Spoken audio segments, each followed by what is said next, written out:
And is that where? So I guess once you were making like those constant trips up to here to the Dallas area, were you coming out to Fort Worth at that point, or was it just Dallas specifically? No, it was just Dallas at the time. It wasn't until I signed with Smooth, because he's obviously from Fort Right. Worth. So Yeah. once I signed to him, that's when I was making the trips to Fort Worth So that was more going to be my consistent. question. Like, was it through the constant like back and forth to Dallas that Smooth kind of heard about you around that area? Yeah, so he says that he's known about me for a minute. To be honest, I've known about Smooth since like I first had signed to the to my prior management. Mm-hmm. They were actually the ones that were like telling me like, oh, like Smooth Vega, like you need to be on his radar, which is crazy because I would have never thought that he would be managing me. All I knew is I needed to make sure that he knew He who knew I your was. That name. was Yeah, yeah. yeah. And so it was just, he's someone who I've been hearing about. Anyone who lives in DFW knows who he is, knows what he does. And when you're an upcoming artist, all you know how important it is to introduce yourself and always network, and to make sure like certain people know who you are. So it was really just like me trying to make sure that he knew who I was, and eventually he got a hold of what I was doing. At the time I wasn't really under any management, so he caught me at a good time. He started like really paying attention more to what I was posting on social media. I was definitely more consistent at the time. I was posting a bunch of freestyle videos, and he ended up like just reaching out and telling me, hey, I want you to do this cover for my Insight on my YouTube channel. And that was the first time I really like linked up with him and talked to him in person. And he was just telling me like, hey, I'm interested in building this like management. I really like thinking about managing my first artist and this and that. And it was just like he just touched on it a little bit at the time. And then eventually he had me coming back more consistently to, do more things for him. And at some point he was like, you know what, like, let's just do it. And we had a lot of, long conversations before we officially, put it on paper. And he definitely presented to me that he was all in the same way that I was. And it's been nothing but like, it's been crazy since, It's been a whirlwind. Yeah, for sure. He's definitely someone who's like really helping make my dreams come reality. So Yeah. I'm just thankful. Yeah, absolutely. Because you've been featured with like so many unbelievable people, like just in the festival that we went to alone. I mean, Baby Bash, and then you have all those other artists. It's like I don't know, and I think that from the research that I was doing, I was listening back to a couple of interviews, and this has been going on all within a past couple of months, right? Yeah. Yeah, yeah, Yeah. that's It's wild. only been 5 months. Yeah, it's crazy to think everything that's happened because I've been doing this for so long, since I was 15. And within this 5 months, I feel like I've already done more than I ever did since I was 15, So it's crazy.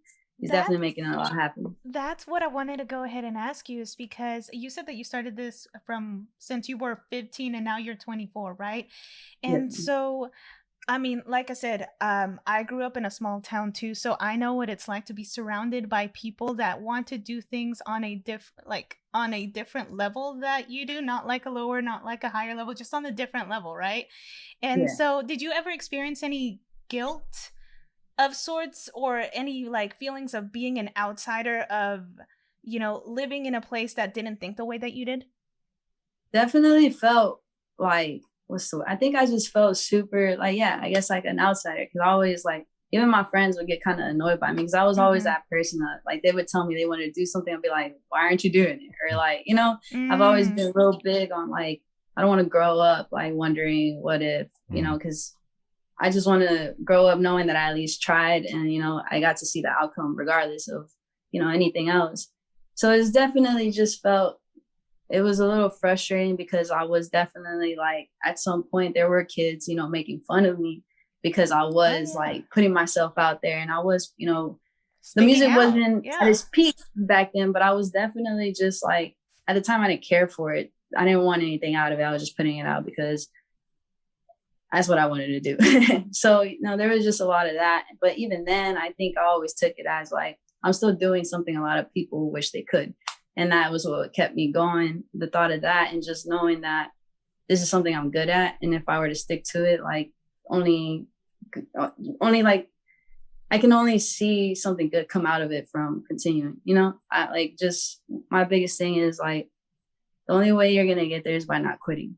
And that's just like been my mindset about it all. And I've never really let what other people thought about what I wanted affect what I was doing. Cause I knew at the end of the day, like a lot of those people who had something to say back then aren't around now. So that's like, you know, doesn't really matter what they had to think in the beginning. So, and it's crazy because now I get a lot of love from my hometown. Like it was recently. That's how it happens. It all comes back around, right?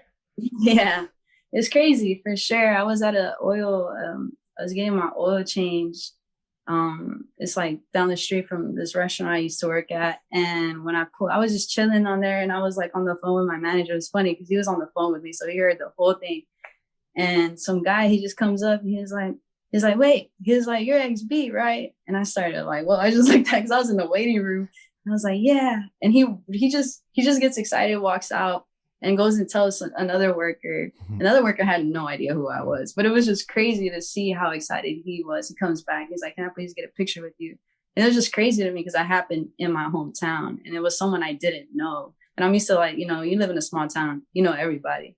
Yeah. So it was definitely crazy for me to like experience that in a place I'm from. So that's definitely crazy. Yeah, absolutely. And do you think that you got that confidence of, you know, just if you love something, you're going to pursue it, you know, like forget what other people think, you know, and it's very hard to have that mentality in a small town because people talk, you know, in fact, people don't shut up most of the time. So do you feel like you got that mentality from growing up with so many brothers y primos? Because you had sisters, right? But they were significantly older than you.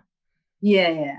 So man, honestly, I didn't really have a lot of cousins and I only had one brother and he was younger than me, but I was always with my two cousins growing up and they were super like, I wasn't a girl when I was around them. They treated me like I was any other, you know, kid with them. Like, and I think that had a lot to do with like, they would tell me things, you know, like they would like, when you're young, y'all don't care about each other's feelings. Like we would hurt each other's feelings all the time. And it definitely like, teaches you early on like to have thick skin, you know. So not only that, like Hispanic parents be criticizing your every move, you know. So, oh man, you don't have to tell me twice. Shit, I grew up with like two cousins and a brother. I'm right there with you. Actually, that's almost the exact same thing. Yeah, absolutely. Like I know what that's like. So yeah, so for sure having that just teaches you like, and even when my parents would tell me, I still wouldn't listen, and that shows you like I never cared what anyone had to tell me. I was just, at the end of the day, I was always going to do what I wanted to do. And